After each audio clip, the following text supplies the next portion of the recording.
sambutan dari perwakilan alumni yang akan disampaikan Al-Habib Gures bin Qasim Baharun. Waktu dan tempat kami persilahkan. Balas dendam, Zak.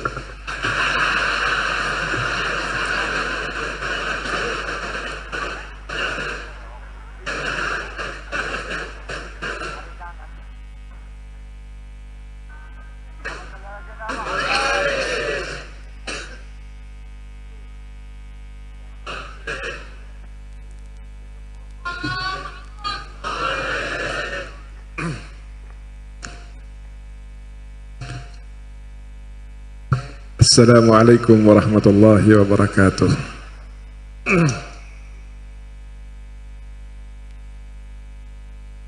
Alhamdulillah rabbil alamin. Wassalatu wassalamu ala ashrafil anbiya'i wal mursalin Sayyidina wa maulana Muhammad wa ala alihi wa sahbihi ajma'in. Amma ba'du. Yang sangat saya hormati, saya muliakan, saya taati, dan saya harapkan barakah ilmu dan doanya selalu para guru-guru saya, baik yang hadir maupun yang tidak hadir, baik yang telah wafat maupun yang masih hidup, wabil khusus Al-Fadil Al-Mukarram Al-Ustadz Qaimuddin Abdullah Matta'anallahu bituli hayatih, yang saya cintai, saya muliakan, dan sama-sama kita hormati, putra dan keluarga Abuya Al-Habib Hasan Baharun. Ada Habib Sadiq, ada Habib Zain, Habib Segaf, Habib Ali, dan Habib Hussein, serta Habib Abdullah Al-Jufri dan seluruh keluarga besarnya. Mudah-mudahan Allah subhanahu wa ta'ala berikan kepada kita keberkahan yang Allah berikan kepada mereka. Alhamdulillah, pada siang hari ini saya sangat gembira dan bahagia sekali, karena terus terang ini kali pertama saya hadir acara Multaqa. 10 tahun baru sekarang. Kenapa saya hadir? Ada ceritanya dan tidak akan saya sampaikan di sini. Nanti saya sampaikan secara khusus kepada Habib Segaf Bahar.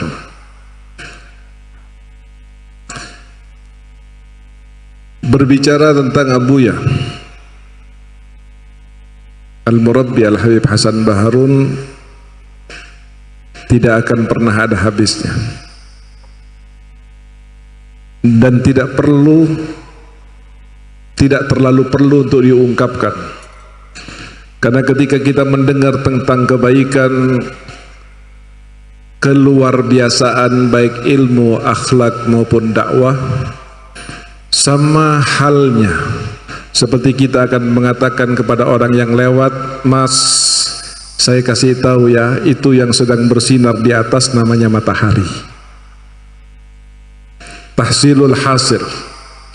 Akan tetapi mengingatkan akan menambah rasa cinta kita kepada beliau. Ini ada satu hal tentang Habib Zain yang belum pernah kalian ketahui. Ini Habib Zain dan Habib Sadiq dari mulai kecil bareng sama saya, karena usianya cuma beda setahun.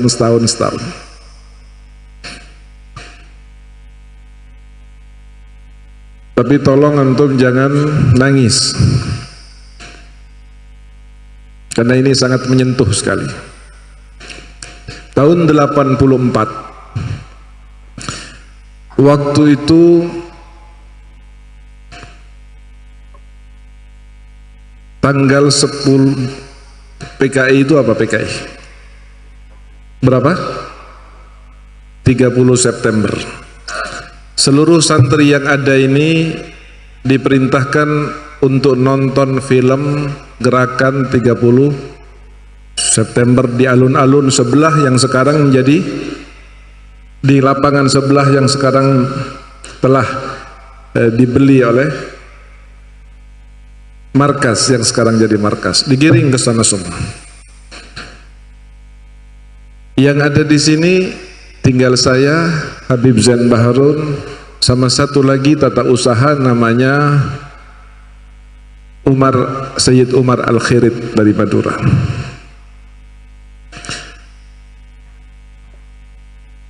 Kebetulan di depan situ ada pohon mangga. Buahnya luar biasa sekali. Saya disuruh sama Habib Zain dan Sayyid Umar untuk mencuri mangga naik ke atas.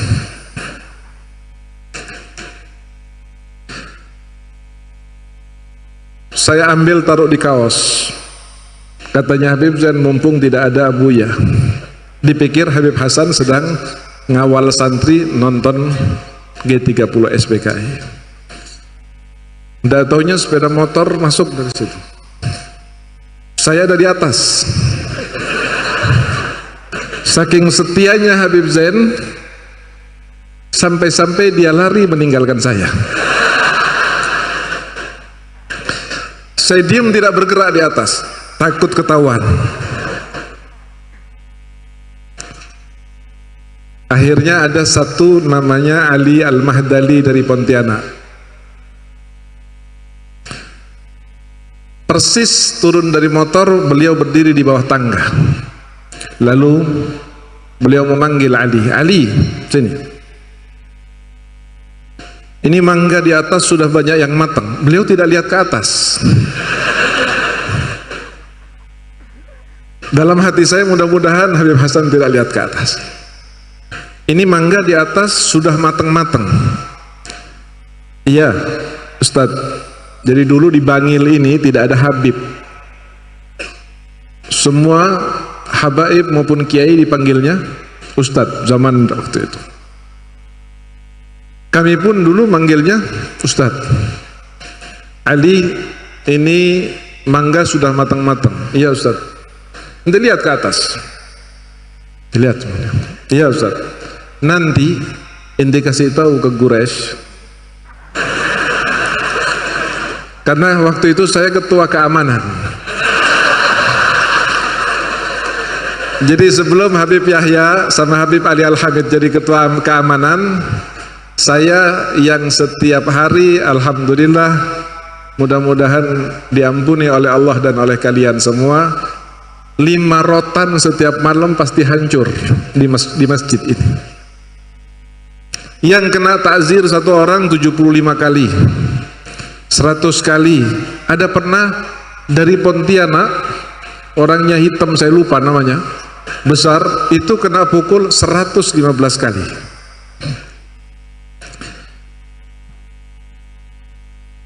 Bukan Sahri. Kalau Sahri sama Hadiri saya kenal.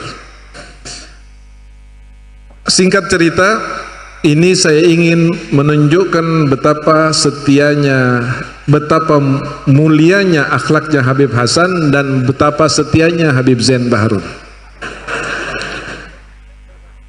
Jadi katanya dia, Ali, nanti kasih tahu Quraisy, ini suruh kasih tulisan dipaku di pohon, santri dilarang mengambil mangga. Saya ada di atas.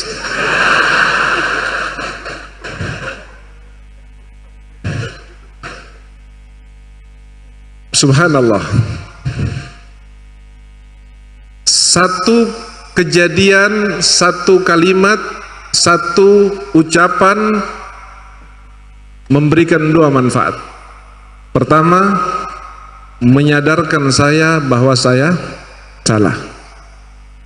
Dan yang kedua, memberi tanggung jawab kepada saya. Dengan kata lain, beliau ingin mengatakan, jika seandainya kamu diberi tanggung jawab, maka jangan menjadi pertama kali orang yang melanggarnya.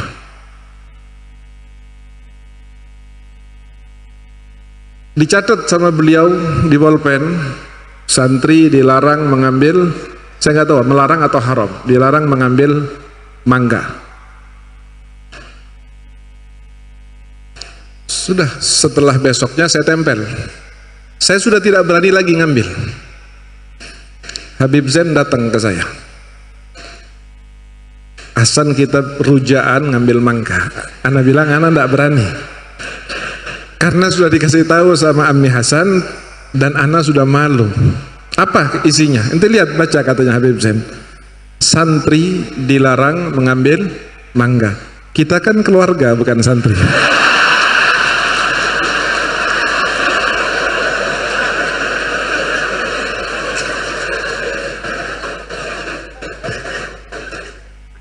Akhirnya terus terang saya tergoda juga pada akhirnya.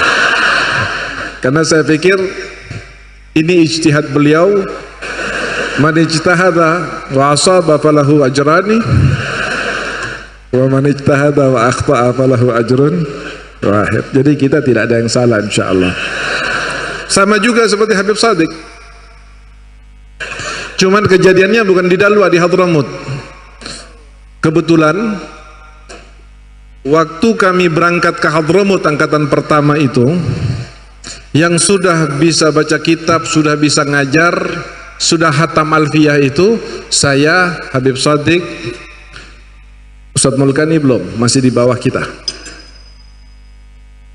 Jadi saat kita mau berangkat ke Hadramut, Habib Hasan tahu bahwa kamu nanti di sana akan baca Jurmiyah lagi, akan baca Mukhtasar Latif, akan membaca Risalatul Jami'ah, dan waktunya sudah ditetapkan 4 tahun. Maka Habib Hasan mengatakan, kamu kalau ke sana jangan terlalu fokus dengan pelajaran di tahun pertama, tahun kedua, dan tahun ketiga, tapi fokuslah kamu kepada khidmah dan tabarruk kepada para salaf yang ada di sana. Baru di tahun terakhir kamu fokus kepada pelajaran. Karena saya mendapat amanat untuk fokus kepada khidmah, maka saya pegang kuncinya dapur Darul Mustafa. Di dapur itu ada freezer besar. Di dalam freezer ada es krim beraneka jenis dari Saudi, dari Abu Dhabi, milik Habib Umar bin Hafid. Habib Shadiq sebetulnya tidak boleh masuk ke dapur, tetapi karena dorongan yang kuat dari es krim yang ada di dalam freezer, beliau mencari cara bagaimana supaya dibenarkan dalam dapur, dan ketika membuka dia bilang, saya minta es krim ini. Saya bilang jangan Dep. Kenapa? Ini punya Habib Umar, amanat, saya yang pegang kunci. Kata Habib Shadiq, saya kesian sama ente ya Quraisy. Saya bilang, kenapa kesian? Ente memandang Habib Umar sempit.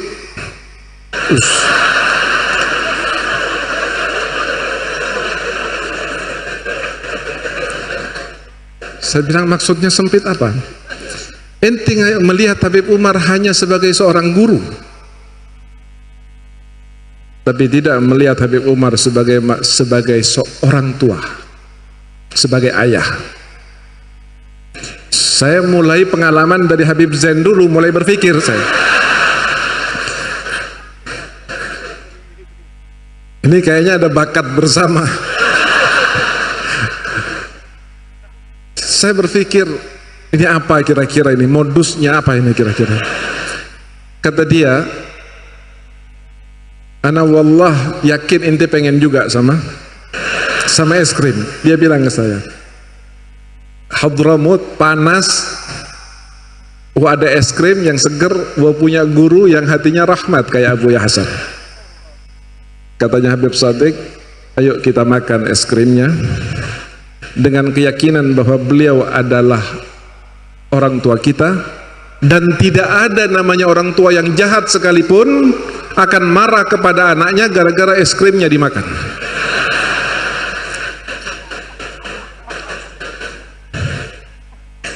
Akhirnya saya mengalah juga, seperti ngalah mangga kepada Habib Zain, dan pada saat itu kita sama-sama makan es krim. Saudara-saudara alumni yang dirahmati oleh Allah, kebesaran almarhum Al-Habib Hasan Baharun ini bisa dilihat dari ilmunya.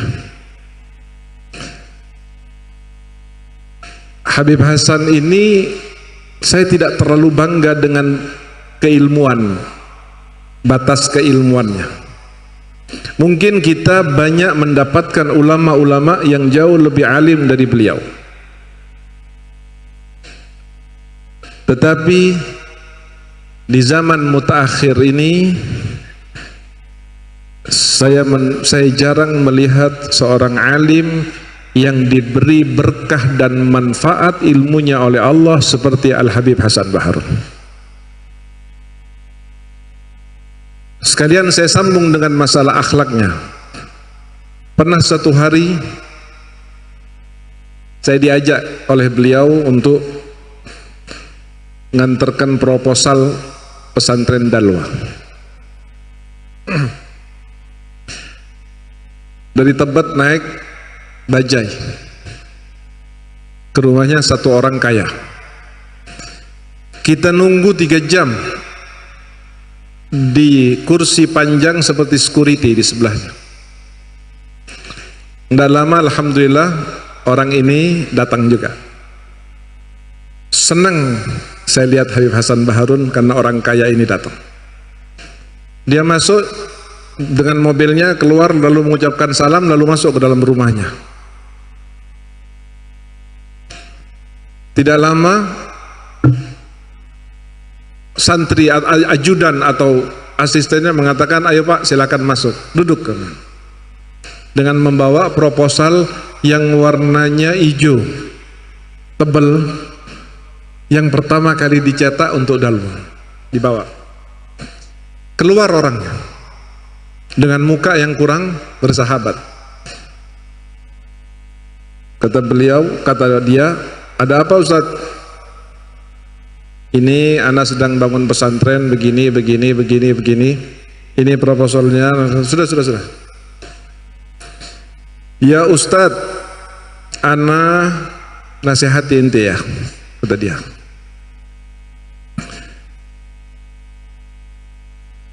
Ente kalau tidak mampu jangan bikin pesantren. Daripada bikin malu ente kesana kemari minta-minta kepada orang. Saya langsung nyela bicara. Saya bilang, ya Fulan, ana kesini bukan mau minta nasihat kepada ente. Ente lihat proposalnya, langsung kata Habib Hasan, Gores, ente tunggu di luar saja.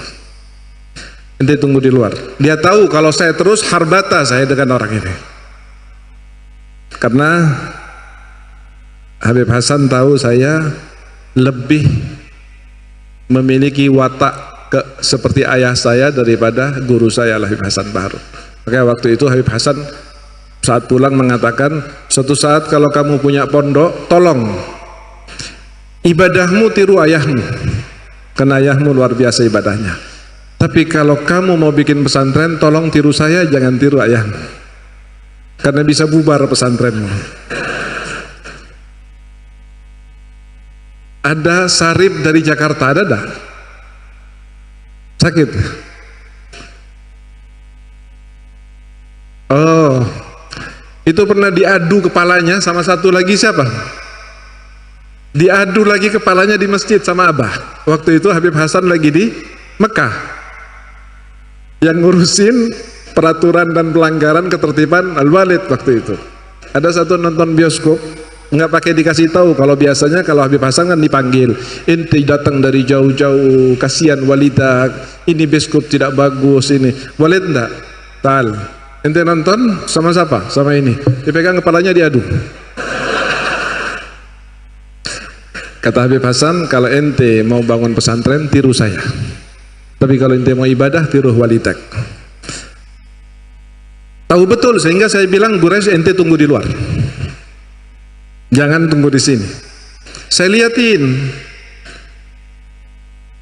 dimarahin. Habis itu dikasih uang 20.000 gambar cendrawasih baru keluar. Saya dengar Dia ngasihnya begini, nih, ana bukan mau bantu pondok ente ya, ana mau ganti ongkos bajai ente ke sini. Terus bangun. Saya tidak kuat, saya masuk lagi, ditegat sama saya, ayo kita pulang, Hasan pulang. Di bajai, beliau mengatakan kepada saya, Quraisy, kenapa ente berbuat seperti itu? Saya bilang, ya ana tidak terima antum digitukan hati. Ente malu? Ya ana bilang, ada juga sih perasaan ana malu. Kata Habib Hasan, kenapa malu? Kalau ente minta untuk makan perut ente atau perut anak istri ente, minta ke orang, itu baru memalukan. Tetapi kalau ente minta sesuatu untuk perjuangan agama Allah, mungkin sekarang ente sedikit malu, mungkin sekarang ente dianggap pantas untuk mengucapkan terima kasih, tetapi wallahi di akhirat nanti dia akan nangis kepada ente dan akan mengucapkan terima kasih, karena dari uang yang tidak seberapa, bantuan yang tidak seberapa, dana yang tidak seberapa, berlipat-lipat sampai hari kiamat menjadi hasanat yang dikirimkan kepadanya di alam kubur. Lalu beliau mengatakan, masih di atas bajai, beliau mengatakan, insya Allah pondok ente, maksudnya dan luar di sini, karena saya dianggap santri, pondok kamu itu nanti akan kesulitan untuk menampung murid, karena yang tidak ada dari pelosok Indonesia kecuali akan ada murid di Dalwa. Dalam hari ini saya ingat, ittaqu firasatal mu'min fa innahu yanduru binurillah. Pada saat itu almarhum Habib Hasan begitu semangatnya, plus begitu butuhnya kepada dana. Antum tidak tahu ya, mungkin tidak banyak yang tahu, Habib Zain, Habib Shadiq, Habib Segaf pasti tahu. Itu Habib Hasan setiap hari mengantongin 1 bungkus salompas dan 1 strip bodrek setiap hari. Kenapa? Karena memikirkan apa yang terjadi, apa yang harus, apa yang dipastikan untuk dipikirkan, bukan untuk dirinya dan keluarganya, tetapi untuk agama Allah, untuk dakwah, untuk ilmu, untuk syariat, dan untuk para santrinya.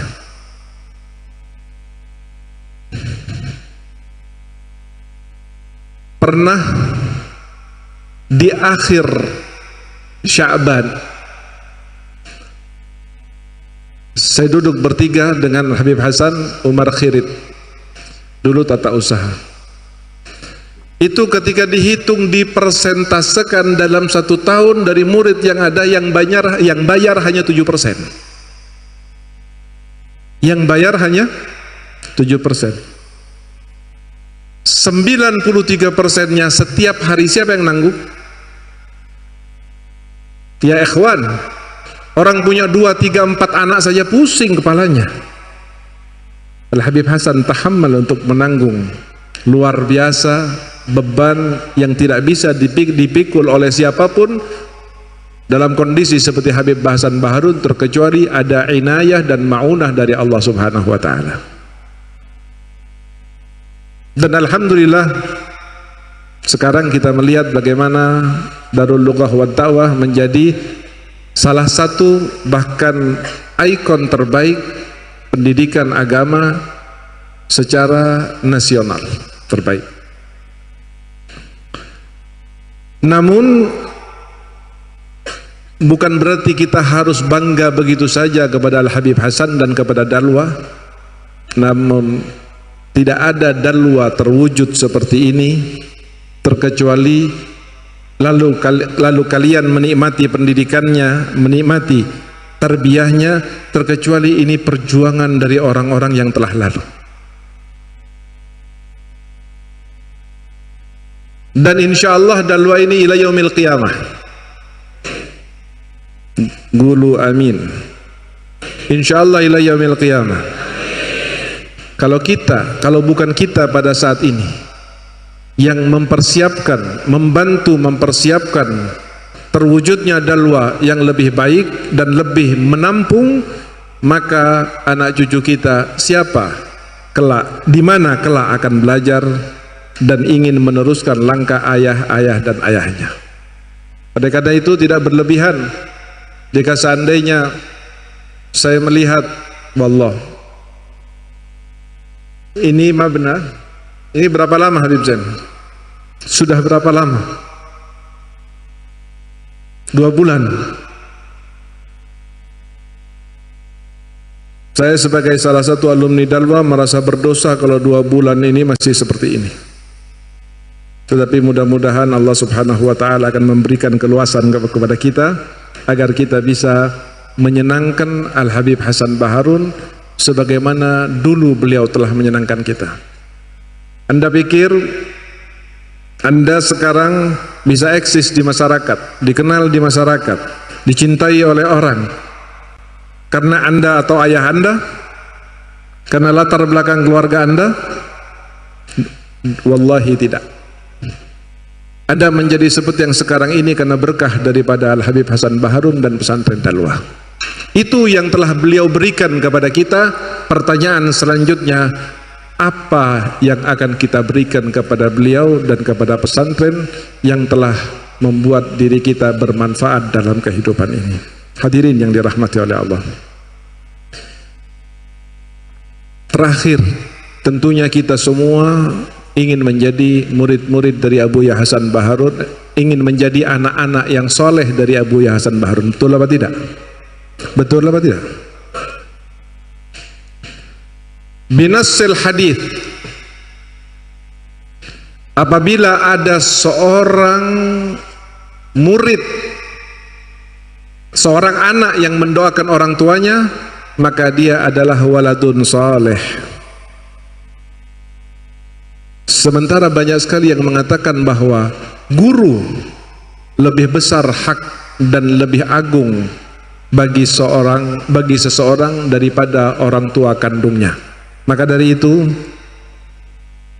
jika kita tidak bisa membantu lebih banyak kepada Dalwa, maka setidaknya satu hal, setiap habis salat jangan lupakan Al Habib Hasan Baharun untuk kita doakan dan kita kirimi Fatihah kepada beliau.